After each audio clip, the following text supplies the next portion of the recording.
Friends, happy morning. பாருங்கள், நம்மளுடைய மாங்காய் வச்சு ஒரு hot and sweet mango jam செஞ்சுருக்கேன். ரொம்ப சிம்பிள். ஒரு 4 ஐட்டம்ஸை தான் வச்சு இதை செஞ்சுருக்கேன். இதை செஞ்சு முடிச்சுட்டு நம்ம நல்லா ஒரு பாட்டிலில் போட்டு வச்சுட்டோம்னாக்கா, ஃப்ரிட்ஜில் வச்சுட்டோன்னா நம்மளுக்கு ஒரு வருஷம் இது கெடவே கிடையாது. அதை அடுத்து இதை நம்ம சப்பாத்தி, ப்ரெட்டு, தோசை, இட்லி எல்லாத்துக்கும் தொட்டுன்னு சாப்பிடலாம். ஈவன் சாதத்தோடு கூட தொட்டுன்னு சாப்பிட ரொம்பவே டேஸ்ட்டாக இருக்கும். இது எல்லோரும் செஞ்சு பாருங்கள். ஜஸ்ட் ஒரு மாங்காய், உங்களுக்கு என்ன மாங்காய் கிடைக்குதோ அதை தோலை சீவிட்டு நல்லா திருவிட்டு அந்த மாங்காய்க்கு பாருங்கள், ரொம்ப புளிப்பு இருந்தால் சுகர் நிறைய தேவைப்படும். கொஞ்சம் புளிப்பு கம்மியாக இருந்தாக்கா அதுக்கு கொஞ்சம் கம்மியாக போட்டுக்கலாம்.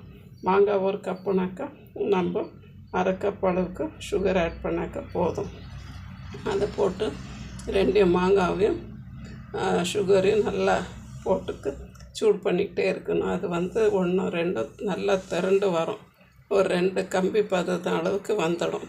அதுக்கப்புறமா நீங்கள் இது கொஞ்சம் மிளகாத்தூள், உப்பும் இன்னும் கொஞ்சம் சோம்பு, கரைஞ்சிருக்கும் போட்டு மிக்ஸ் பண்ணி எடுத்துட்டிங்கன்னா நம்மளுடைய சூப்பரான hot and sweet mango jam ready ஆகிடும். தேங்க்யூ ஃபார் வாட்சிங் ஃப்ரெண்ட்ஸ். ப்ளீஸ் ஷேர் பண்ணுங்கள், லைக் பண்ணுங்கள், சப்ஸ்கிரைப் பண்ணுங்கள் ஃப்ரெண்ட்ஸ். தேங்க்யூ.